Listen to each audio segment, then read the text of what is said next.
मोहन भागवत को क्या इतनी फिर जरूरत पड़ी कि वो मुस्लिमों को साथ में चले आए, ओबीसी एससी एसटी को साथ में चले आए? उन्होंने देखिए बयान दिया, मुसलमान तो हमारे हैं, ओबीसी एससी एसटी को लेकर चलना है, हम तो समता समानता की बात करते हैं। अरे भाई ये बताओ ना, आरएसएस का प्रमुख किसी महिला को बना के दिखा दो ना। देश के प्रधानमंत्री को मोहन भागवत को गुलाम बताया जा रहा है। एकदम बिल्कुल गुलाम है, उनके रिमोट कंट्रोल से चलते हैं। इनकी औकात क्या? यहाँ उत्तर प्रदेश ही नहीं, देश के पैमाने पर भारतीय जनता पार्टी की विदाई की कवायद शुरू हो गई है। नमस्कार दोस्तों, मैं सुमित यादव लखनऊ में इस समय हम लोग मौजूद हैं और मोहन भागवत भी लखनऊ आए हुए थे। बयान दिया है कि हम लोग मुसलमान जो है हमारे साथ हैं, हम लोग ओबीसी एससी एसटी सबको साथ लेके चलते हैं। और ये बात भारतीय जनता पार्टी से पल्ला झाड़ते हुए कह रहे हैं। उन्होंने कहा कि भारतीय जनता पार्टी एक राजनीतिक पार्टी है, आरएसएस एक सामाजिक संगठन है, हमारा भारतीय जनता पार्टी से कोई वास्ता कोई लेना देना है नहीं।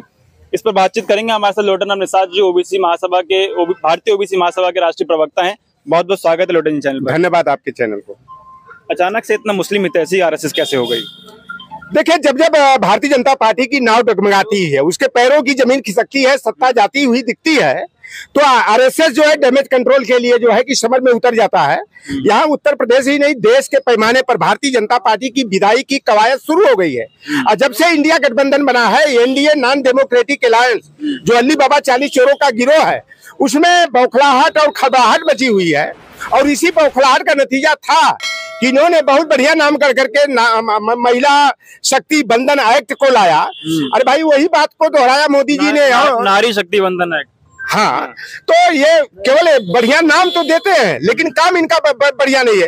नो मन गेहूं होई न राधा गौना जई है वाली ही कहावत को चरितार्थ जो है भारतीय जनता पार्टी की सरकार, जो आरएसएस के रिमोट कंट्रोल से संचालित होती है, उसने किया है।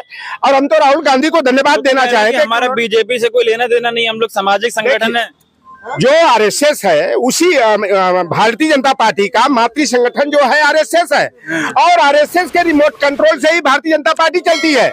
आज मोहन भागवत अगर कह दे नरेंद्र मोदी को, अमित शाह को कि इस धूप में जो है मुड़ी नीचे करके गोड़ ऊपर करके शीर्षासन 5 घंटा करना है, तो अमित शाह और नरेंद्र मोदी की हिम्मत रही है कि मोहन भागवत की बात को वह नकार दे। ये भारतीय जनता पे, ये दोनों ने बाहर से दिखने में देश के प्रधानमंत्री को मोहन भागवत को गुलाम बताया जा रहा है। एकदम बिल्कुल गुलाम है, उनके रिमोट कंट्रोल से चलते हैं। इनकी औकात क्या है? आरएसएस जो कहेगा, जैसे कोचवान जो होता है ना, हाथी को नियंत्रित करता है, उसी तरह भारतीय जनता पार्टी को नियंत्रित करने का काम, देश का प्रधानमंत्री गुलाम है। का काम बिल्कुल ये आरएसएस के रिमोट कंट्रोल से चलते हैं। आप कह लीजिए कि आरएसएस की कठपुतली है। ये जो है, उन्होंने देखिए बयान दिया, मुसलमान तो हमारे हैं, ओबीसी एससी एसटी को लेकर चलना है, हम तो समता समानता की बात करते हैं। अरे भाई ये बताओ ना, आरएसएस का प्रमुख किसी महिला को बना के दिखा दो ना। ये कहाँ गया आपका ओबीसी एससी एसटी और समता समानता का मुद्दा? जब रामनाथ कोविंद को राष्ट्रपति तो बना दिया गया, और जब वो पुष्कर मंदिर में जाते हैं तो धक्का देकर के बाहर कर दिया जाता है। कहाँ गया? ये कहते हैं कि एक मंदिर, एक कुआं, एक शमशान की बात करते हैं, और ब्रह्मा के पुष्कर मंदिर से जो है रामनाथ कोविंद को खदेड़ा कर दिया जाता है।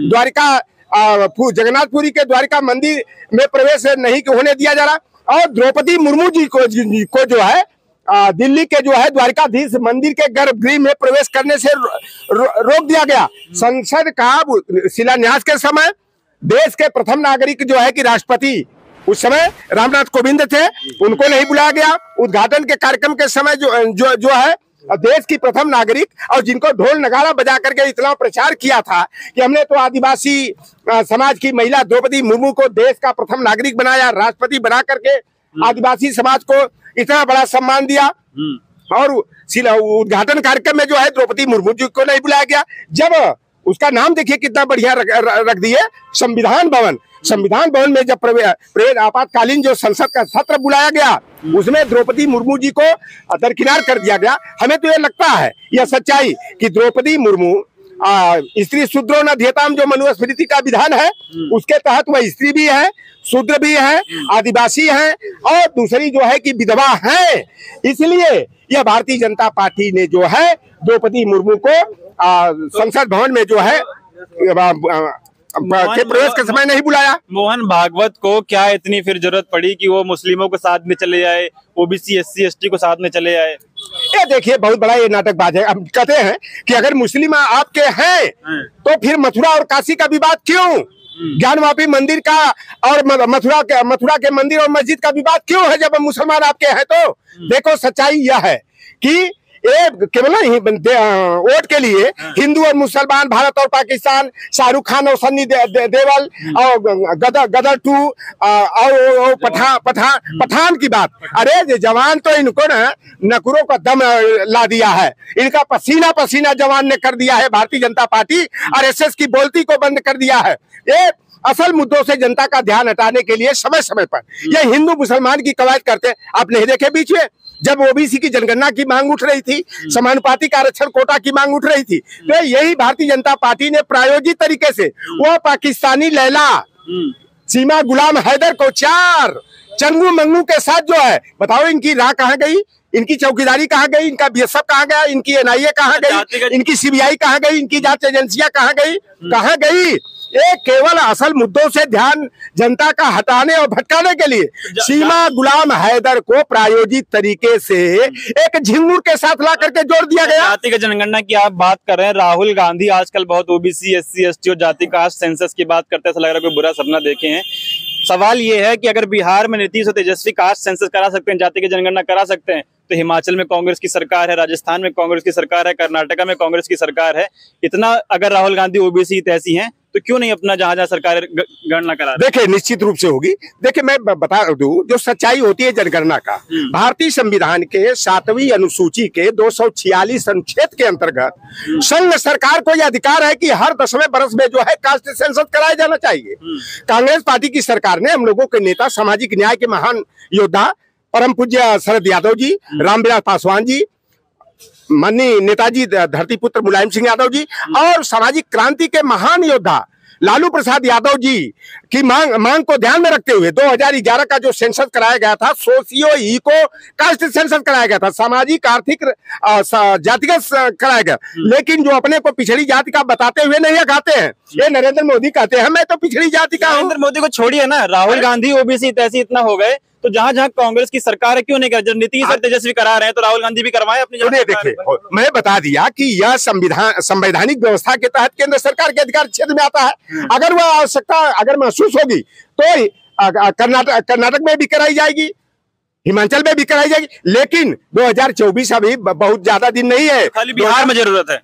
बिहार में देखिए राज्य सरकार अपना करा रही है और यहाँ भी हमने कह दिया कि ये संविधान के तहत जो है केंद्र सरकार के अधिकार क्षेत्र में आता है।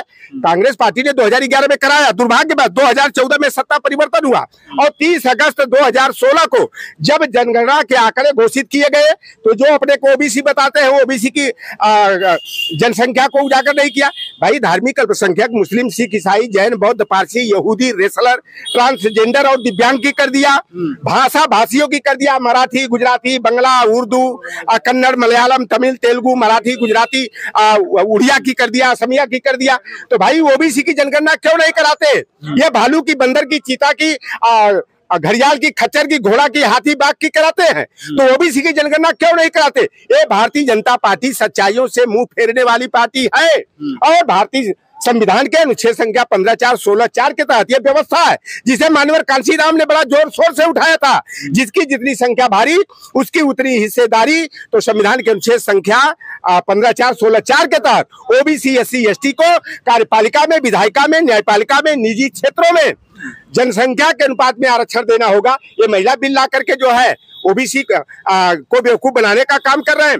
हम कहते हैं कि हमारे नेता इसी बात का विरोध करते थे कि जब तक कोटा विद इन कोटा नहीं होगा महिला बिल हम पास होने नहीं देंगे। और भारतीय जनता पार्टी ये केवल जो है चुनावी जुमला छोड़ा है, ये जुमलेबाजी है। महिला आरक्षण बिल ये इनके बस की बात नहीं है और ये केवल 2024 में सोचे कि महिलाओं को भ्रमित करके हम उनका वोट ले लेंगे। तो जनता इतनी परेशान है इनके कारनामों से, महंगाई से, बेकारी से, बेरोजगारी से। मिडिल क्लास की तो कमर टूट चुकी है कि लोग बच्चों की पढ़ाई, दवाई, कॉपी और किताब के लिए परेशान है, दैनिक उपभोग की वस्तुओं को खरीदारी के लिए परेशान है, जीएसटी और टैक्स से, इनकम टैक्स से परेशान है। तमाम तरह की इन्होंने किसानों का आय दुगना करने का देख लिया, किसानों का आय दुगनी तो नहीं हुई, लेकिन इनको खेतों का चौकीदार जरूर बना दिया। दिन में उनकी घर की महिलाएं लाठी डंडा लेकर खेत की रखवाली कर रही हैं, रात में जो है घर का आदमी जो है लाठी डंडा लेकर कर रहा है। तनिक भी झपकी आ गई तो पता लगा ये अन्ना पशु जो है ना, ये भारतीय जनता पार्टी आरएसएस वालों के जो रिश्तेदार हैं, जो गो भक्त बनते हैं, गो माता की संतान अपने को बताते हैं, जिनके भाई जो भाई हैं, इनके मौसा हैं, वह खेत को जो है तहस नहस करके किसानों की कमर तोड़ने का काम कर रहे हैं। अब भारतीय जनता पार्टी लाख मोहन भागवत को आगे ला करके डैमेज कंट्रोल करने का प्रयास करे। जिस तरह से ओबीसी एससी एसटी के संवैधानिक अधिकारों की हत्या की जा रही है, आरक्षण कोटे की हकमारी और डकैती की जा रही है, यह ओबीसी एससी समाज अब भारतीय जनता पार्टी के झांसे में आने वाला नहीं है। अब हिंदू और मुसलमान नहीं, लोकतंत्र और संविधान को बचाने के नाम पर, सामाजिक न्याय के संरक्षण के मुद्दे पर 2024 का चुनाव होगा। एनडीए नॉन डेमोक्रेटिक अलायंस को इंडिया गठबंधन धूल चटाएगा और 2024 में इंडिया की सरकार बनाएगी। ठीक, तो तमाम मुद्दों पर लोटन जी से बात हुई और सवाल सबसे बड़ा ये है कि अगर मोहन भागवत आरएसएस प्रमुख हैं और अगर वो मुस्लिम हितैषी हैं, अगर वो ओबीसी एससी एसटी हितैषी हैं, अगर वो महिला हितैषी हैं, तो क्यों आरएसएस के प्रमुख सिर्फ केवल एक जाति विशेष के लोग होते हैं? आप लोगों की क्या राय है मोहन भागवत के इस बयान को लेकर? अपनी राय कमेंट बॉक्स में दीजिएगा। फिलहाल ये वीडियो मैं खत्म कर रहा हूँ, आप लोगों से मुलाकात अगली वीडियो में होगी। जुड़े रहे हमारे साथ, तब तक की नमस्कार।